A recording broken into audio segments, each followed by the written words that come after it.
नमस्कार बंधुगण, आम चैनल रे आपण मानकु स्वागत करूछि। भगवान को पूजा करिबा समय रे मनरे पाप चिंता आसुछि कि कारण जानंतु। वीडियोटी आरंभ करिबा पूर्व आपण मानकु मोर अनुरोध, वीडियो को गोटे लाइक एवं आम चैनल को सब्सक्राइब करंतु। चलंतु जानिबा। बंधुगण, अनेक समय भगवान को पूजा करिबा समय रे बा भगवान को नाम नेबा समय रे मनरे कुविचार आसी थाए। एमिति किछि धारणा आसी थाए जहा खराब होई थाए। एपरि बहुत लोकंक साथी रे घटी थाए। आसंतु जानिबा यह पछरे कोन रहिछि कहानी। एक कथा अनुଯାयी स्वामी रामकृष्ण को जणे साधक पचारिले जे मु प्रतिदिन भगवान को नाम नेउछि, भजन कीर्तन मध्य करूछि, ध्यान करूछि, तथापि मो मनरे खराब विचार बारंबार आसुछि। यार कारण कौन होई पारे? यह सुनिबा परे स्वामीजी मृदु हसी देई साधु को बुझाइबा पई एक कहानी कहिथिले।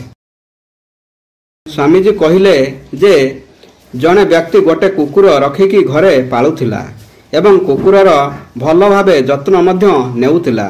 व्यक्ति जनक कुकुर को बहुत भल पाउथिला। से सर्वदा कुकुर सह मग्न रे रहुथिला। सबुबेले कोଳରେ धरी कुकुर को गेल करुथिला।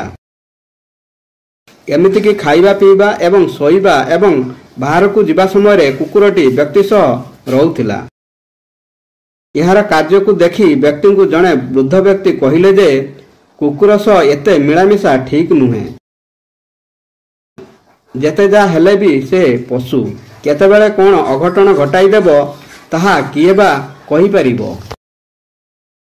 तुमर कोनोसी क्षति करि पारे किंबा कामुडी पारे।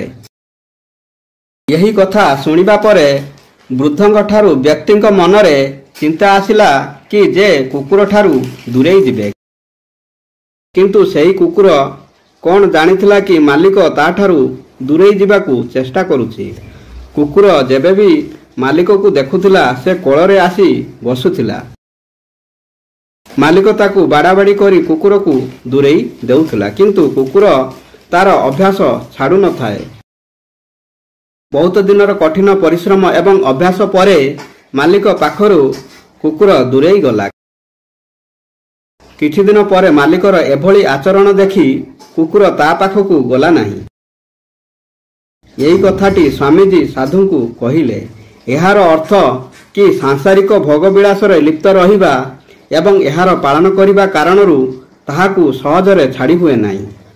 सांसारिक मोहमाया प्रति रुचि रखिबा बंद करिबा उचित। एसबु ठारू दूरेई रहिले भगवानक निकटतर व्यक्ति होई परिबो। बंधुगण, वीडियोटी भल लागिले वीडियो को गोटे लाइक एवं आम चैनल को सब्सक्राइब करिया को भूलिबेनी। धन्यवाद। जय श्री कृष्ण।